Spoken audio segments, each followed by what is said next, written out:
episode of Off the Bench with RGT. I have got a very special guest on the show today, Zayyan W.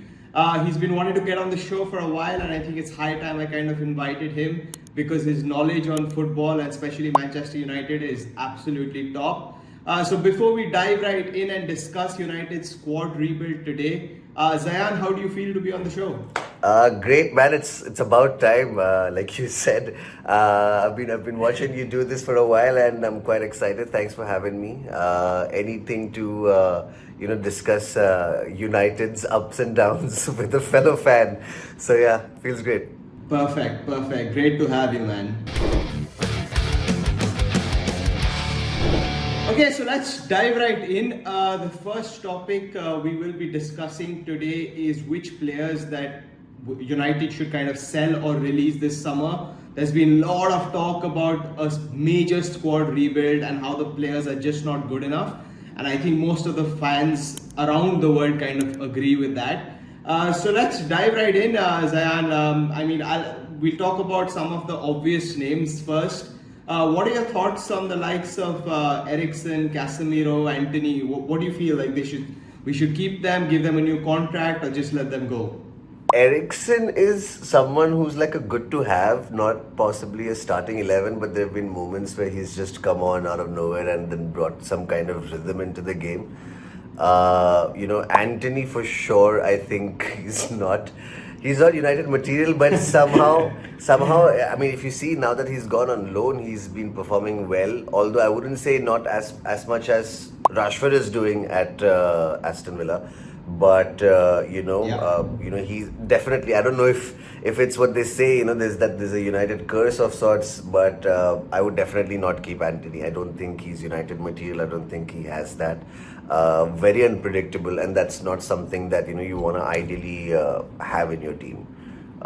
And correct. Yeah, I wouldn't keep them around. So, what are your thoughts on Casemiro, Zayyan? Very mixed emotions about him because he's been splendid for us, but he's also been not so good for us. There've been times where he has literally been the wall in front of our defense line that's there. It would be really difficult to get through Casemiro. But now, obviously, Amorim doesn't trust on him as much as he used to because he's not starting every games. And that just speaks about how he's down the pecking order. He's inconsistent, and that's not something that you want in the team. If we were paying him a much lesser salary just to keep him as a backup, I would be happy. But apart from that, I don't think he's a player worth keeping for too long now. Correct. Absolutely. And what about? Obviously, a lot of talk around Marcus Rashford and even Garnacho popped up in January. Would you keep both of them or let them go or keep one of them? What are your thoughts on the two of them? Being a United fan, there is a sentiment around academy players, absolutely. Right? Absolutely. It is just like you're a sucker for it. No matter what, there've been so many times where I've been so pissed off at Rashford, and I'm like, what? I don't want this guy in my team. After games where I've vented out, and I'm like, why is this guy here? Or a lot of times it's been Garnacho as well. But you know what? Your heart wants what it wants. I do not think I would sell either of them. And if you've seen it, Rashford, after going out on loan, he's been performing incredibly. It's a confidence issue. Maybe Amorim is not being able to get that out of him. Maybe Ten Hag wasn't able to get it out of him. I'm not sure what it is. Possibly it's just that now he's gone out on loan. He feels a little more freedom into expressing himself on the field. And that's what he's turning out. He's been called up for England's first game as well in the World Cup qualifiers, and that's after a very long time. Entirety of last year, I don't think he played any games for England, and now he's suddenly being called up for the national squad. Even Garnacho, for that matter, there are moments of brilliance. I think that there is massive potential. It's just a matter of how Amorim can get it out of them. A lot of times, Amorim is also playing these guys out of position or possibly giving them a certain role which restricts them to sort of cut in the way they would want to. Like Rashford has a big habit of either, taking the ball down the park or cutting in and then taking it from his right. He's done a lot of that. I feel sometimes he sort of is restricted in the way he can build his play, and then what happens is because he's restricted, then he's not confident in terms of how he's supposed to play, and then he starts messing up, and that's where again game after game his confidence is going down. Similar for Garnacho. I think both of them have a very similar trajectory. It's just that Garnacho has proved a little bit more in recent times, and that's why Amorim trusts him more. So I think I wouldn't give my academy players away to anyone. I hear you, man. I mean, we've been suckers for academy players all our lives, and at times it kind of backfires. See, my only kind of worry with Rashford is absolutely, like, I love him. Like, I think the maximum number of United jerseys I have Rashford's name behind. Yeah. But my biggest worry about him is, honestly, for the last few years, he's had so many off-field issues, right? And that's what pisses me off, because Manchester United should mean the most to him out of everyone else in the squad, because he's a guy from the city, right? So he's had issues with all previous managers. I know Solskjaer kind of covered a lot of it up because he just loved Rashford, but Ten Hag pointed it out. There were rumors about him going out partying 24 hours before a game, and these are the things that kind of worry me. Talent is there, no doubt about it, right? And we've seen it. I mean, he's kind of so much of a confidence player. We've seen it after he's moved to Villa, even though he's not scored a goal yet. But yeah, I mean, he's playing much better with confidence. And I think Garnacho I would definitely keep as well, because he's kind of I would say accepted Amorim's principles in recent games, and we've seen it. And he's so effective from the right now. He doesn't take a shot, so I think that's smart management by Amorim. He passes. He passes exactly. So I think I would definitely keep Garnacho also, because that ceiling for him, he's just 2021, is so much more, right? Rashford is 27. I would still hate it, but also understand it if we do sell him this summer. I mean, apart from Garnacho, Rashford, what about the likes of Mason Mount and Luke Shaw, who have been in the recovery room for the entire damn season? Damn season, probably more than a season. I mean, honestly, Mount hasn't made his place yet, I feel. From the beginning, first season itself, he's been injured, and there have been very few games where he's been completely fit. There's one thing about not having the opportunity to show his full potential, but also another main thing is that can you keep up your fitness level to not be in this situation where you are constantly getting injured and you're not being able to be at your best, and then that's another form of unpredictability, right? And an inconsistency of being up and about. Now the thing is, he has played in the Premier League, he has played at Chelsea, he has consistently delivered over there, but again I was a little surprised of him coming on board, but I was like, okay, why not? But I was really surprised of him getting the number 7. I was like, no, just why? Ridiculous. I would have honestly wanted and been happy if Garnacho got it, because it's been mainly for those kind of players, wingers, attackers, aggressive mindset of sorts. But then I'm like, okay, cool. I definitely don't think he's a number 7, but I would not keep Mount. I feel how much I would have want to, I feel like he's a nice guy. He's very difficult to hate, but I wouldn't trust, I wouldn't put my money behind him. I wouldn't be able to completely be like, I'm all in for Mount, And as for Shaw, please, again, same thing, inconsistent. I think there was a phase where he would have been one of the best left backs in the world. And when even England went into the quarterfinals, I think, where he scored that goal, it was something to sort of fucking watch. That there is a United player playing for England at a left back position who's delivering at the back, at the front, in every sense. But I think it's one of those wasted player talents because of injury or probably what not else. But yeah, I would not keep him. Okay, let's talk about the last one, which has been at everyone's on everyone's lips in recent times. Rasmus Højlund. What are your views on him? It's so difficult to talk about Højlund and Xerxes He's young. A lot of people are saying he will grow into it. A lot of, I've been reading up so much about it. That just because Højlund is not delivering goals like Mbappe or Haaland, who are closer to his age, Yeah. you see at any other big striker who was at his age, or currently players who are closer to his age are performing in a similar sort of sense. Not really giving goals every game in and out, Yeah. but. The thing also about him is now he scored one goal. He scored for his national team as well. Correct. So I don't know if the tides are changing. Yeah. I don't want to be that United fan who's a little delusional. I hope the tides are changing. Yeah. I hope his goal scoring prowess is back. Yeah.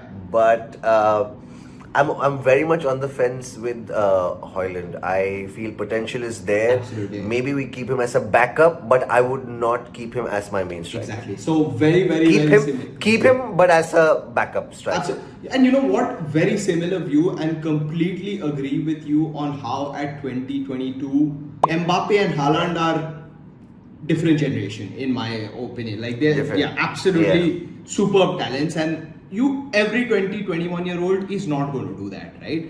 I would Yeah. honestly get in a lethal goal scorer this summer who's 26-27 years old. Let Højlund go out maybe on loan for 1 year, or just shadow this guy who Yeah. comes in, because I think he has the potential, no doubt about it.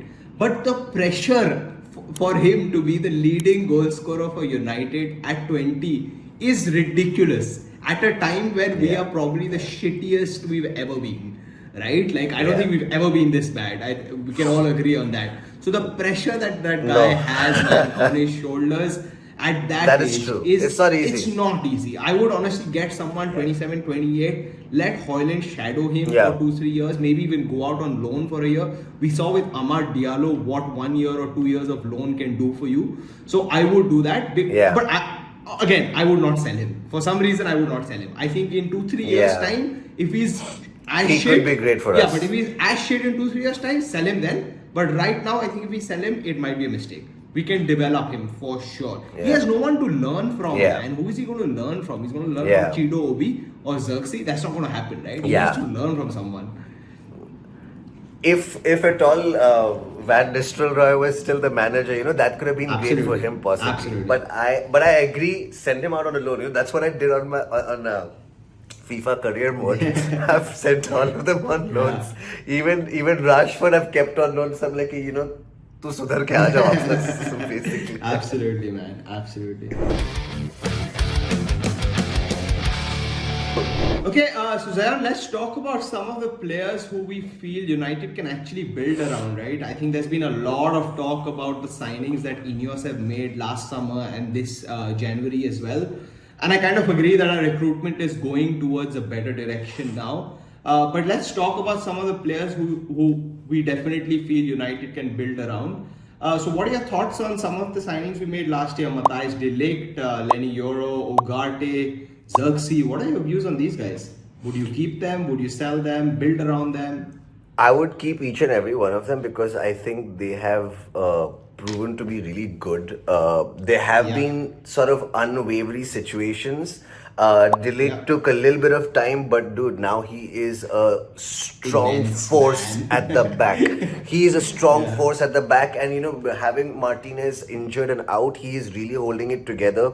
I would definitely build around him. I would definitely build around Euro. He's really young. He's really strong. He's fast. He's agile. He can really put a leg in and tackle. He's fearless. I've seen that. I think Mazraoui has been the best signing so far. Hands down, the best signing. That guy can run back with to defend. That guy can push forward. That guy can dribble and put in crosses, and he's shown all of it. There have been some games where he's been a little out of sorts. Recently, there have been 1 or 2 games where he wasn't at his best, but I have that belief in him. I think he's proven it enough. Mazraoui is one player. The only thing that I feel sucks is that he's old and probably he doesn't have a lot of years left in him. That comparatively a Delete or a Euro is really young. So that's the only messed up part. I'm like, why isn't Mazraoui younger? So we had more years with him. But yeah, definitely build around these guys. I think Mazraoui with Amorim's system as a right wing back or like a someone who sort of pushes forward from the wing side. I think it's great. There's a big thing about Mazraoui or Dalot on the right. I know that Amorim's been using Dalot on the left a lot as well, but yeah, I would keep them. No man, and Mazraoui has been so versatile. He's played right wing back, left wing back, right centre back, left centre back. So you need players like that. And your point about him being 27 is probably the only dampener. But because obviously we could have enjoyed so many years of him otherwise, but he has definitely been my favorite signing with Matthijs de Ligt as well. Hands down. Like you said, de Ligt took a while, but my God, that guy is talented, man. Yeah. So that's what gives me belief, right? Ineos, I feel finally their signings are showing. And I have to talk to you about Joshua Zirkzee, because when he came in, I think all of us were like, dude, this guy is shit. How is he playing for United? Seriously. But my God, he is so silky. He reminds me of Ronaldinho, and that's exactly who he plays like, because his idol is probably Ronaldinho. His recent games, he's really shown that. I mean, I remember, I think this was the game against Leicester probably, where he was in the D and he sort of really dribbled 2-3 players and he gave Højlund a really nice square pass, but I think he wasn't able to convert it. And I was like, what, did I just see Zirkzee do that? Exactly. And there've been a lot of, and in the middle of the park when there's a build-up happening, right, he's got really swift, quick movements and his first touch is brilliant in that matter, right? Like there've been times where he's just given a heel pass to someone to run forward and keep the momentum going. So he has a great understanding of that. I just haven't been very convinced yet. Like for me, I would feel like okay, play him in the middle of the park, play him center attack. Why play him as a striker? Because he's shown that he can connect the game from the back to the front. He's shown that he can take the ball ahead once in a while and give a good pass. But I have not been convinced with his finishing capabilities, not yet at least. Absolutely. And you know what? Another friend of mine actually recently told me that compare Zirkzee to Joe Linton from Newcastle. Joe Linton was signed as a striker for Newcastle, right? But then they realized that he's not a natural goal scorer. And now he's probably the most physical and superb midfielders in the Premier League. He's got good physical. And Zirkzee does that. Yeah. And Zirkzee does that, man. So, again, question marks over his goal scoring, but I think Amorim playing him slightly deeper has really helped him, and we've kind of seen his quality. But what I like about him the most is how silky he is. We're not used to United players being that silky, man. Like, the ball sticks to his feet, and I'm like, dude, what is he doing? Yeah. So it's absolutely great. And he can hold players back. Absolutely, he does that. So he uses his body so well. Yeah, like it's tough to get the ball off him, man. Absolutely. But moving on, Zayyan. I mean, there's been a lot of news recently about Kobe Mainoo and his contract and whatnot. What are your views on him? Again, academy player. I will not let him go. I am not letting my boy go.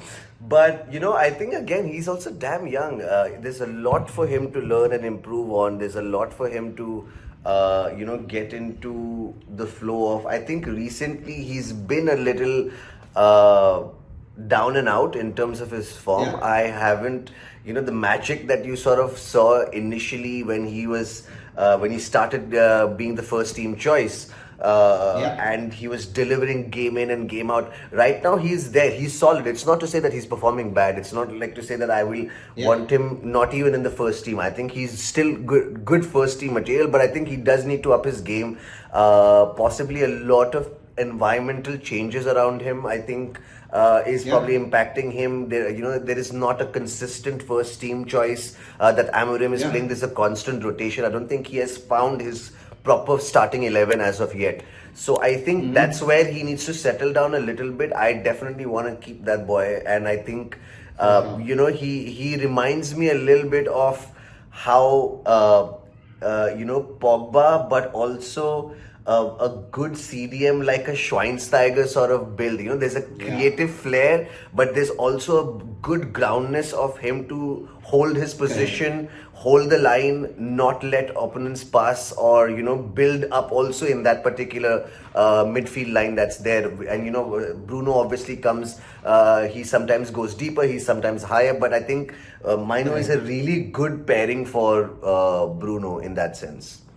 No, absolutely, man. And honestly, like his last year, was his breakthrough season. I think he was overplayed, honestly. It was like United's dependent on him. England in the Euros became so dependent on him. And he's just going to burn out. He's 19, man. Yeah, he's 19. He's got 2-3 big injuries in his first two seasons. Yeah. So I think he needs to have a full season where he's not the main guy and he's rotated properly. Yeah. And I'm hoping that's going to happen next year because we have seen the guy can be world class. Like people talk about Jude Bellingham. I feel like Meno's like a mix of Pogba, Bellingham, and like Schweinsteiger as well.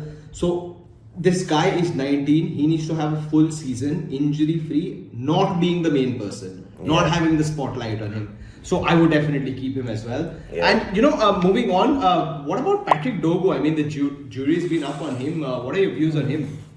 Still more to prove. I think he has the pace. Last game he performed well, but I think there have been times where I doubt his physicality a little bit, because I feel like wingers and attackers are sort of very easily trying to overpower him. So I think he needs to build his physical a little bit more. Yeah. He has the pace. I think he needs to make, he has the ability. He just needs to make smarter and quicker decisions. Whether I want to cut in and put in a cross or whether I want to take it more forward down the line till the corner. But I think quicker decisions and sort of better physicality is needed. I think there's much more to prove to him, but he's definitely not first team left back or left wing back material yet, at least, because he's also really young. Again, he's too young. He's too young. Exactly. That's why the jury being up on him is absolutely fair. I think we will know more next season, and but I can see potential. Honestly, there is potential there. There is a good potential. Again, we'll probably have to see. Cool. I mean, last but not the least, Harry Maguire. What are your views on him? On the fence, or what do you feel? No, I actually, you know what? For the past few months, I've been very strong-headed about him. I don't want to let that man go. There is a very, very strong reason, because he has shown it. There have been a lot of players in the past, that have come into United, given their time in, they've gone out, and then they've just sort of gone to different teams, either built their career better, and I'm talking about the likes of like your Di Marias and all. But this man came in, got criticized, captain armband was taken off, struggled with England national team as well, stuck around, had a lot of crazy things happen. There was some issue in the newspaper that came out, whether he got into a fight or something at a club. So there've been a lot of spotlight on him, and he has dealt with it with utmost maturity and utmost sportsmanship. And I really respect that. that. Today, even though he's not captain and Bruno is the main man, I still see him, championing his team. I still see him upping the energy. I still see him give it his all. And that's the United attitude. That is what you want at a team like United. You want more players to have such a mentality and mindset and build on with a confidence that, I don't care whatever it is, I will build myself back up and I will show it. And that is prime example of what Maguire has done. And, the couple of, last year, I would be really, I wouldn't have been saying this. If last year me came today, I would be I would be very surprised that I'm saying this, because I hated him last year. But he has turned the game around for himself and for everyone around him. Absolutely, Zayyan. And one biggest thing, I think the biggest thing about him is he was criticized 20 times more than the likes of a Rashford or a Sancho, right? Yeah. Sancho and Rashford went out, cried, went out to the media, took out posts, XYZ, right? Maguire was slated season after season. Destroyed, absolutely destroyed. And how embarrassing can it be when the captain's armband is taken off you? But That the is a big guy one. didn't come out. Yeah, the guy didn't come out and complain even once. He put his head down, worked his ass off. Yeah. And he has proved himself, honestly. And Massive okay, respect. yes, he might not be absolutely, he might not be as talented as a Sergio Ramos, for example. But the point you made about giving his all 24/7 and having the right attitude is Harry Maguire in a nutshell. That's the only reason, and I would keep him. And also because we are signing younger players, have that experience of Bruno and Maguire is so important. So I was initially on the fence with him, but after seeing his renaissance in the last few months under Amorim, I think keep him for sure. Even if it's as a squad player, keep him.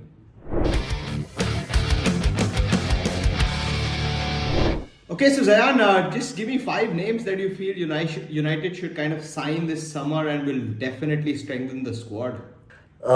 This was a very difficult one. I thought a lot about it, and honestly, I think. I mean, you can give me positions. You can give me positions instead of players if you feel. So if no, you feel I've made my 5 list, and mostly it's obviously forward and midfield that we need to sort of build on. So in terms of forward, we need one main guy. You need a one proper central striker, and that's either Victor Gyökeres or Osimhen. One of these two has to be the main guy. I mean, Victor has 50 plus goals and assists this season for Sporting. And that is insane. And obviously there is an Amorim connect. There has always been a thing about him coming. He mentioned it in a very sly way as well when Amorim left Sporting. So I think that could happen. There's a very good chance of it happening. And I think Victor will definitely push through as well, even though Sporting might not want to let him go. But if that doesn't happen, I feel Osimhen, which initially was supposed to happen, he's been on the transfer rumor for a long time, but didn't. I think I would be happy with him also being as a second preference, if not Victor. It's really important to have like a backup striker. I wouldn't sort of trust Højlund or Xerxes as much, but I think Benjamin Sesko is really that kid. He's been proving his mettle, and I think there have been a lot of rumors with him in the past as well. In this particular season also, he's got 10 plus goals, he's got 5 assists. He's doing great for Leipzig, and I think he could really, really build that second leg. I mean, I feel like, he could even become the main guy, and I think possibly have him at a very cheaper deal if no one's trying to exploit United again. But I think these 3 guys, either Victor or Osimhen as your main front man, and then Benjamin Sesko. Apart from that, in the midfield, I think this João Neves is also really good from Benfica, which there have been a lot of rumors about already. And also one other kid who I would really, really want, and I've seen really great stuff about, is Xavi Simons. Again, another person who we've been rumored with, but obviously I don't think he will come in cheap. But I think, like, bloody hell, if we're making 100,000 seater stadium, invest that money in players, but the right players. I'm very against overpaying or buying star players, but invest in the right players who will build, and young players, very importantly. And then coming to the last one, I would say Jeremy Frimpong, again from Leverkusen. He's a great. He could be a great wing back. He would fit Amorim's system really well. I think he can put him on the left. He could put him on the right. I feel right is pretty sorted with Mazraoui and Dalot. There's a battle that they are playing. I don't think Dalot is very, very effective on the left, or like Mazraoui is more effective on the left than Dalot.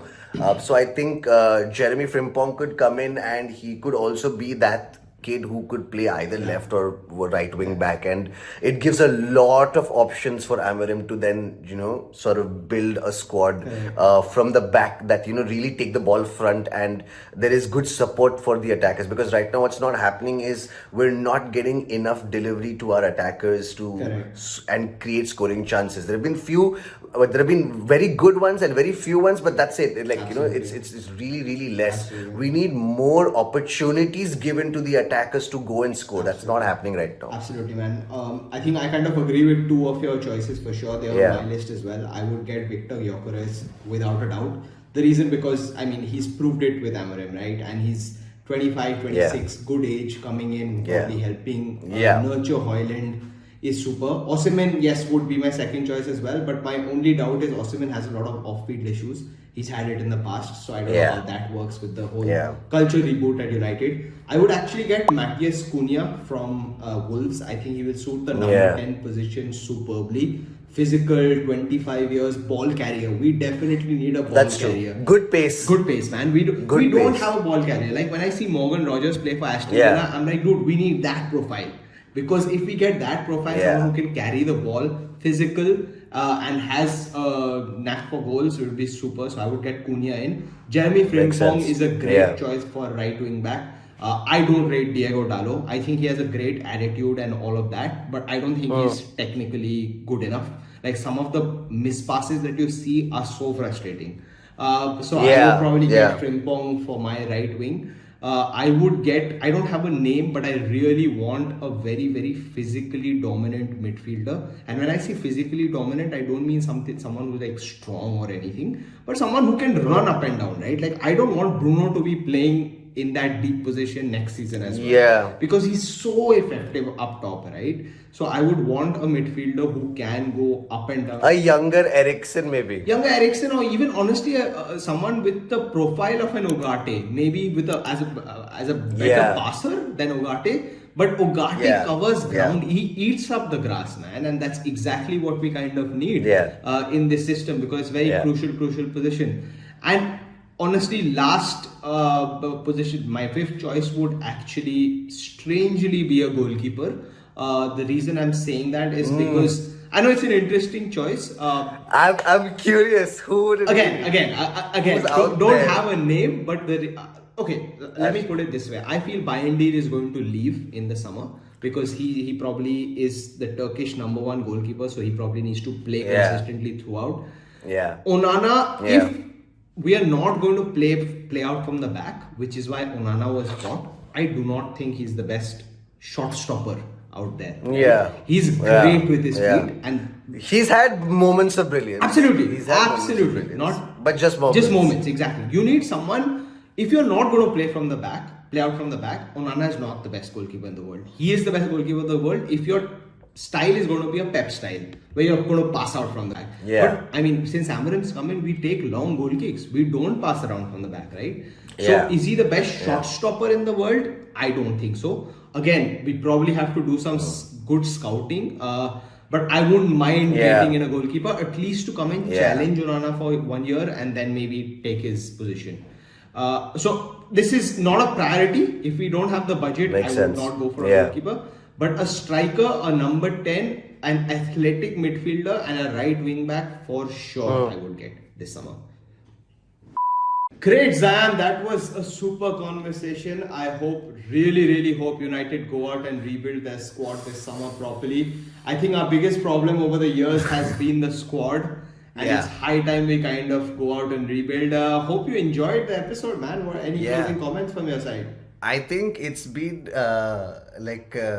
please call me more often as a guest star on the show. It's been really it's so nice to talk about football in such a constructive way with a fellow fan and a fellow person who understands the game. Obviously, there are so many other nuances that we can also understand better, but I think it's a great conversation to have with anyone who knows and loves football even just a little bit. So I think it's been great, absolutely amazing. Thanks so much, Ronak, and I think you're doing a kick-ass job building this podcast, and it's gonna go global very soon, I'm telling you. Fingers crossed, man. Thank you so much for your time. Have a good one. You too, brother. Cheers, all right, bye. cheers, take care. Bye.